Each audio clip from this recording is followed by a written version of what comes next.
Bonjour à toutes et à tous. Voici le résumé de la note de service du 28 mai 2019, l'école maternelle École du langage, qui est parue au bulletin officiel numéro 22 du 29 mai 2019. L'école maternelle École du langage constitue une recommandation pédagogique pour l'école primaire. L'école maternelle a un rôle primordial à jouer dans la prévention de l'échec scolaire en faisant de l'enseignement du langage une priorité.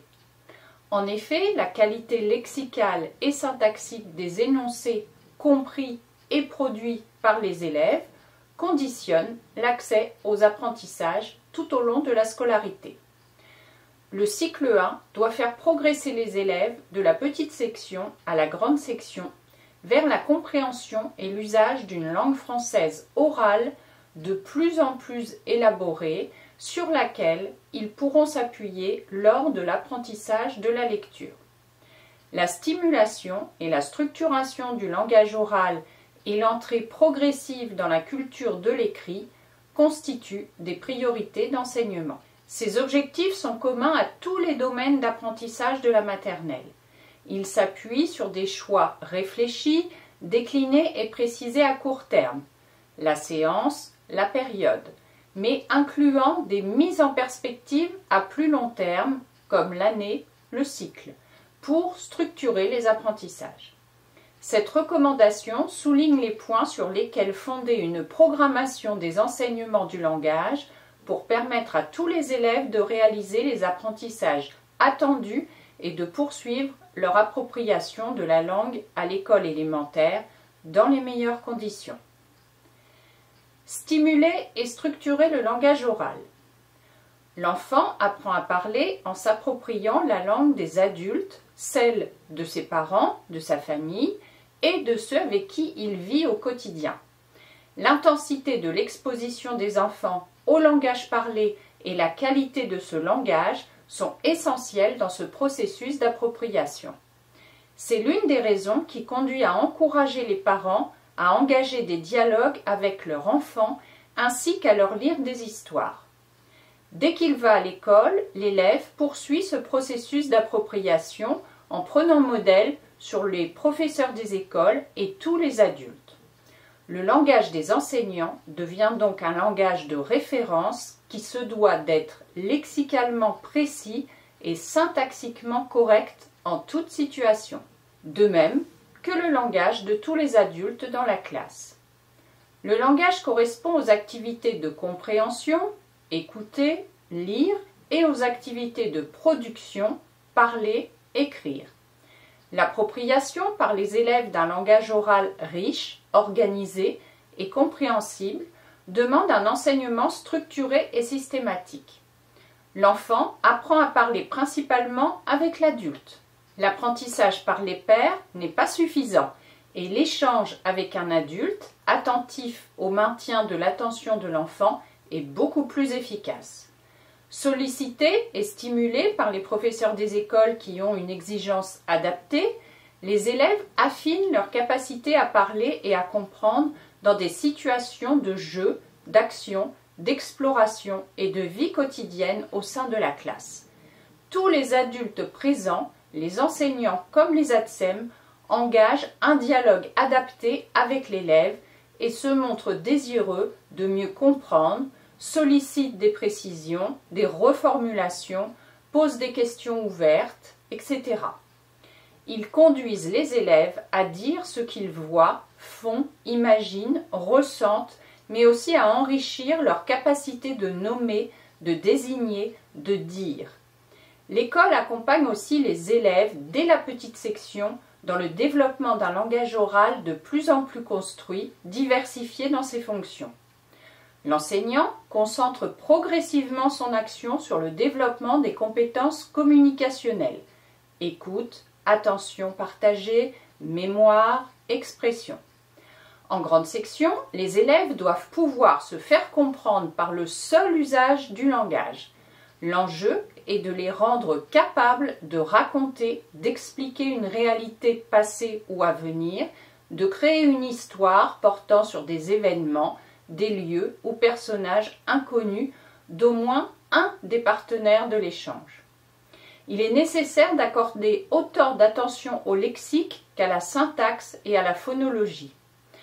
Ainsi que le précisent les programmes de l'école maternelle, je cite, « L'enseignant met les élèves sur le chemin d'une conscience des langues, des mots du français et de ses unités sonores. » Fin de citation.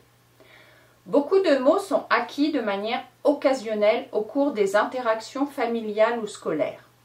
Pour assurer la mémorisation et le réemploi du lexique, la simple fréquentation du vocabulaire et des formes syntaxiques en situation ne suffit pas. De multiples emplois sont requis pour en garantir l'acquisition par les élèves. L'élève découvre les nouveaux mots en contexte, puis il est conduit à réutiliser ces mots nouveaux hors contexte pour structurer leur emploi et les mémoriser. Enfin, il les réinvestit en contexte. En prenant appui sur des objets, des jeux, des imagiers, des albums, le professeur des écoles organise les apprentissages, introduit des activités aux objectifs précis en fonction du développement de chaque enfant et met en place des situations d'entraînement. Il est attentif au choix des mots travaillés, à leur maniement correct, à leur mise en réseau, champs lexicaux, catégories lexicales, synonymes, antonymes, famille de mots. Mettre en relation des mots connus en utilisant différents critères de catégorisation, associer des mots et leur définition, trouver différentes manières de dire, sont des activités privilégiées lors des phases de structuration et de mémorisation du vocabulaire. Un enseignement structuré revient à ne pas isoler des mots, mais à les présenter dans des regroupements sémantiques et logiques qui vont permettre d'en faciliter la représentation. L'insertion d'un mot dans un champ lexical avec d'autres mots qui relèvent du même thème permet d'utiliser des synonymes, des antonymes. Par exemple, lorsque l'on dit « ce n'est pas froid, c'est chaud » ou « ce n'est pas gentil, c'est méchant ». En remplaçant un terme dans un champ lexical, par exemple le bonnet, l'écharpe, les gants, les pantalons, qui appartiennent à la catégorie des vêtements, les activités de catégorisation permettent une structuration plus explicite et une mémorisation efficace et donnent à l'élève la faculté d'ordonner la langue et de comprendre le monde. Enfin, il ne peut pas y avoir d'acquisition sans mémorisation. La mémoire est à la fois le moteur, le ressort et le produit des apprentissages. Travailler la mémoire lexicale avec l'enfant nécessite que le mot soit bien articulé, répété souvent par le professeur des écoles et l'enfant, afin d'en favoriser l'appropriation, puis de le réactiver régulièrement dans différentes situations qui permettront son utilisation en contexte. C'est à ce prix que la mémorisation sera profonde, donc durable. L'appropriation des structures syntaxiques fait l'objet, au même titre que le lexique, d'une attention quotidienne et structurée. Elle se développe dans le cadre de toutes les activités de la classe par une approche transversale, mais fait aussi l'objet de séances spécifiquement dédiées avec des objectifs précis. Les élèves sont régulièrement mis en situation fonctionnelle de produire des phrases simples, affirmatives ou négatives, de différents types, déclaratives, interrogatives, exclamatives, impératives. Progressivement, les élèves sont entraînés à effectuer des enchaînements de phrases de plus en plus complexes. Conjointement à l'enrichissement lexical et syntaxique du langage oral des élèves, l'attention du maître porte aussi sur l'entraînement de la compréhension de consignes collectives. Dès la petite section, chaque enfant doit se sentir concerné par les consignes qui sont données collectivement et pas seulement lorsque l'adulte s'adresse à lui individuellement. Les 5 domaines d'apprentissage de l'école maternelle font découvrir des champs lexicaux divers et des structures syntaxiques variées, toujours en relation avec le vécu et les intérêts des élèves. Ils permettent aussi de développer le langage pour décrire, rendre compte, expliquer, justifier, donner une consigne, comparer, questionner, exprimer un point de vue ou une préférence, imaginer, etc. Toute situation de jeu peut être également l'occasion de mobiliser le langage et d'en permettre différents usages. L'enfant est ainsi confronté et entraîné à comprendre et utiliser un langage oral de plus en plus riche, sur lequel s'appuiera l'apprentissage du lire-écrire à l'école élémentaire. Développer la compréhension de messages et de textes entendus. L'aménagement de la classe favorise la fréquentation quotidienne d'écrits variés, de formes et finalités différentes. Les livres, autant que les jeux et les jouets, sont à disposition des élèves. L'aménagement du coin lecture est pensé à cet effet. On y trouve, outre les livres lus par le professeur des écoles que les enfants reprennent pour se redire les histoires, d'autres livres et supports écrits en rapport direct avec les activités en cours dans la classe. La lecture à haute voix par l'enseignant est quotidienne, en particulier d'histoires, de contes, de récits, qui permettent à l'élève d'entendre du langage écrit, de développer sa capacité à écouter, à se projeter, à se représenter une situation. Les compétences de compréhension à l'oral et de traitement du langage écrit entretiennent une relation étroite. La connaissance du vocabulaire, la maîtrise morphosyntaxique, les capacités de traitement de l'organisation textuelle, l'élaboration d'inférences lors de compréhension à l'oral joueront un rôle fondamental dans la compréhension des élèves en lecture au cycle 2. Un travail sur la compréhension est nécessaire à l'école maternelle car cette activité langagière est invisible pour un enfant. Il ne suffit pas d'écouter pour comprendre. L'enseignant conduit un travail spécifique sur la compréhension qui s'élabore dans les échanges autour du texte entendu. Il installe un climat d'écoute, de sécurité, en aménageant un espace dédié respectant les codes et usages sociaux. Rappeler les règles de l'écoute, éviter d'asseoir tous les élèves par terre, etc. Il sollicite l'attention des élèves et les prépare à une écoute active en indiquant des points d'attention avant de commencer à lire. Par exemple, dans cette histoire, tu vas rencontrer un ogre et un petit garçon, etc. Et il précise quelles seront ses attentes après l'écoute. Par exemple, vous devrez me dire ce que vous avez retenu, ce que vous avez aimé. Pendant qu'il lit à haute voix, l'enseignant ne s'arrête pas afin de maintenir l'attention des élèves tout au long de la lecture et d'en maintenir le fil. Après l'écoute, les élèves prennent la parole et le professeur des écoles est attentif à ce qu'ils disent. Il favorise les questionnements des élèves sur le personnage principal, les liens avec d'autres personnages, leurs actions, leurs ressentis. Il sollicite l'avis des élèves, leurs points de vue, leurs interprétations. Il suscite des débats, favorise l'émergence des représentations. Il sollicite quelques élèves par séance et assure une rotation sans oublier les plus réservés. De séance en séance, tous les élèves prennent la parole sur des temps suffisamment longs. Il propose de revenir au livre pour valider interprétation, hypothèse, point de vue. Dans ces moments centrés sur la réception et la production orale, il veille à donner le temps nécessaire pour qu'un élève puisse aller au bout de son propos. Il stimule la production de phrases complètes et structurées. Il invite l'élève à utiliser ses propres mots et reformule ses éventuelles approximations en restant dans l'échange. Il prend soin de gérer le temps pour conserver l'attention nécessaire.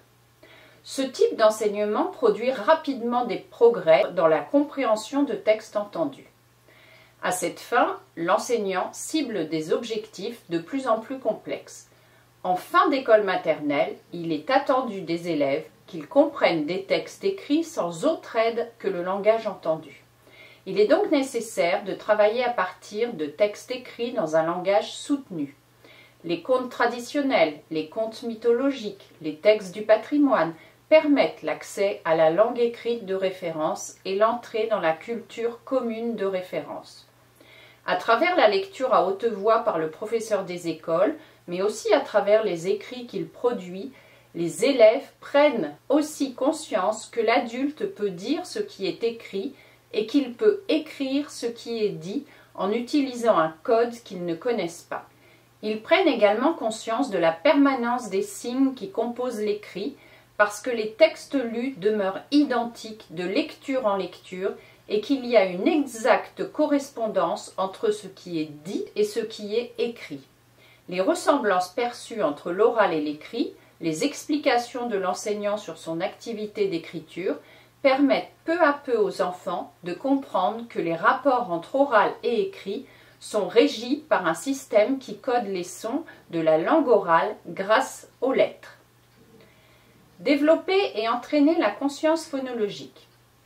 Il apprend d'abord à parler, développe son langage et ses capacités de compréhension, puis découvre que la langue peut être codée sous forme de signes tracés sur un support. Le langage est fait de mots, de phrases, d'intentions, de prosodie. Il apparaît fluide. L'enfant parle mais ignore que ce langage peut se découper en plusieurs catégories, la phrase, le mot, la syllabe, le phonème. Les compétences phonologiques, capacité à manipuler les unités de parole, et la connaissance du nom des lettres sont essentielles à travailler car elles préparent l'apprentissage ultérieur du code.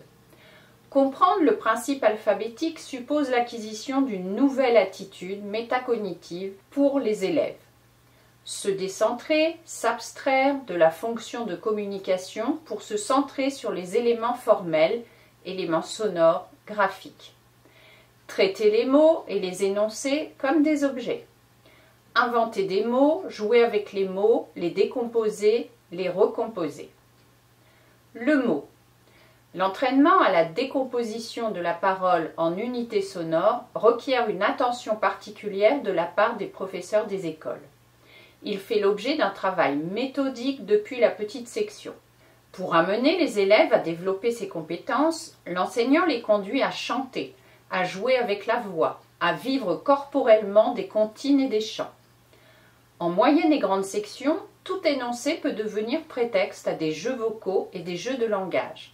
On produit, on écoute, on répète, on imite, on continue une suite de mots, on répète ou transforme des comptines, des textes courts, des mots isolés. En parallèle des activités de jeu avec les éléments sonores de la langue, des activités de transcription écrite des propos des élèves, dictées à l'adulte, vont leur permettre peu à peu de comprendre que l'écriture transcrit la parole et que cette transcription suppose une segmentation en différents types d'unités. La prise de conscience de la segmentation de l'écrit en mots séparés les uns des autres, qui ne correspond pas à la forme apparente de l'oral, est une étape essentielle dans la compréhension du principe alphabétique. La syllabe orale. L'unité que les enfants parviennent le mieux à isoler phoniquement est la syllabe orale. Ce groupe de sons qui se prononce en une seule émission de voix est une réalité articulatoire naturelle. Ce repérage est possible dès la moyenne section, mais c'est en grande section que la syllabe est identifiée. Des tâches diverses sont proposées aux enfants. Écoute, manipulation, comptage, segmentation, isolement, suppression et ajout d'unités, fusion, substitution, inversion, détection d'intrus, catégorisation, recherche d'invariants, etc. En fin d'école maternelle, il est attendu que tous les élèves réussissent cette segmentation et reconnaissent oralement les syllabes d'un mot, le nom des lettres et le son qu'elles produisent. Quand l'élève comprend que le mot est lui-même constitué d'éléments sonores segmentables, syllabes, rimes, attaques éventuellement, l'attention peut se porter sur le repérage des unités plus petites, les lettres, dans leur rapport avec les sons, les phonèmes. Les lettres doivent être reconnues grâce à leurs caractéristiques et indépendamment de la place qu'elles occupent dans l'alphabet. Les élèves apprennent progressivement à identifier chaque lettre par ses trois composantes, nom, valeur sonore et tracé. Le prénom est un support privilégié pour mettre en évidence la permanence des lettres et de leur alignement de gauche à droite. La graphie en lettres capitales permet de mieux prendre conscience de l'individualité de chaque lettre, mais la reconnaissance des lettres et la connaissance des correspondances entre les graphies en cursive, en script et en capitale d'imprimerie est une compétence attendue en fin de grande section. Le phonème. Quand l'enfant est capable de segmenter la parole en mots et les mots en syllabes, qu'il connaît les lettres et le son qu'elles produisent, on peut envisager la découverte du phonème, conscience phonémique. L'enseignant commence par travailler sur des sons voyelles, plus aisés à percevoir que les sons consonnes, puis propose des consonnes constrictives dont le son est bien perceptible et continu. F, V, S, Z, Ch, J, R. Il organise aussi la progressivité des activités. Celles portant sur la rime sont plus faciles que celles portant sur le début d'un mot. Les élèves sont entraînés à répéter, repérer, puis isoler un son, trier des mots proposés sur le mode « j'entends, j'entends pas », localiser et coder la place d'un phonème dans un mot, première, deuxième syllabe, début, milieu, fin de mot, comparer des mots pour trouver un phonème commun, distinguer des sons proches, f, v, s, ch, s, z, ch, f. Il est attendu en fin de grande section la capacité de discriminer des syllabes, des sons voyelles et quelques sons consonnes, hors des consonnes occlusives comme P, B, T, D, K, G, voire M et N. Ces sons étant difficilement perceptibles. Guider l'apprentissage des gestes graphiques et de l'écriture. Comme pour apprendre à parler ou à lire, plusieurs années sont nécessaires pour apprendre à écrire et tracer correctement des lettres en écriture cursive. Cet apprentissage se réalise en parallèle de la construction du sens de l'écrit et de ses liens avec l'oral. Tant que le geste d'écriture n'est pas automatisé, il est difficile pour l'élève de se concentrer sur les autres aspects de l'écriture. C'est la raison pour laquelle, à l'école maternelle, dès que l'élève s'en montre capable, l'apprentissage de l'écriture cursive est encouragé et enseigné. Il convient de proposer des exercices adaptés à l'âge de l'élève et de préserver la motivation des élèves qui aiment généralement écrire. Les exercices d'écriture se distinguent des exercices de graphisme. Les uns portent sur l'apprentissage du tracé des lettres, les autres permettent d'entraîner une habileté au service de l'écriture cursive ou de réaliser des productions artistiques. Une compétence complexe des contraintes fortes. Les exercices graphiques sont nécessaires et préalables à l'apprentissage du tracé des lettres. Ils permettent le développement des fonctions motrices fines nécessaires à la maîtrise de toute activité graphomotrice. Les dessins, les reproductions de lignes de différentes formes et trajectoires, les formes géométriques, l'écriture en lettres capitales et cursives et l'écriture chiffrée des nombres. Le contrôle du geste graphique engage la perception visuelle, guidage, prise d'indices visuels et le contrôle kinesthésique. Il nécessite des capacités d'anticipation ainsi qu'une maturité neuromotrice et psychologique suffisante. Pour ces raisons, les professeurs des écoles sont attentifs à la posture des élèves et à la tenue du crayon lors des activités d'entraînement aux gestes graphiques et d'écriture. C'est dès la petite section que se construisent les positions et stratégies adaptées. L'apprentissage de la reconnaissance et du tracé des lettres s'organise en lien avec les découvertes progressives de la manière dont l'écrit transcrit l'oral. Il convient d'établir les liens entre le tracé et le nom des lettres pour que les élèves s'approprient les correspondances entre les trois graphies, cursive, script et capitale. De l'observation des formes graphiques à la découverte des lettres. Dès la petite section, l'élève rencontre des écrits sous différentes graphies, il apprend à les observer. Elles sont commentées par le professeur des écoles sans faire l'objet d'un apprentissage systématique. Par exemple, sur la couverture d'un album, il attire l'attention sur la taille et la forme des lettres. C'est principalement la correspondance entre les lettres capitales et script qui est abordée. En fin de moyenne section, les élèves font correspondre visuellement la plupart des lettres de leur prénom en capitale et en script et les nomment. La correspondance avec les lettres de l'écriture cursive est progressivement introduite. En grande section, la correspondance entre capitales et script est systématiquement travaillée. Des exercices de discrimination visuelle sont quotidiennement proposés. En fin de grande section, la correspondance avec les lettres cursives est acquise pour la plupart des lettres. Les correspondances entre graphies d'une même lettre peuvent s'appuyer sur les prénoms des élèves. Le professeur des écoles attire l'attention des élèves sur l'ordre des lettres et sur les conséquences du respect ou non de cet ordre. L'apprentissage du geste graphique. La séance d'écriture ne peut se limiter à un exercice que l'élève réaliserait en autonomie. Elle doit être guidée et s'effectuer en petits groupes sous le regard attentif du professeur des écoles.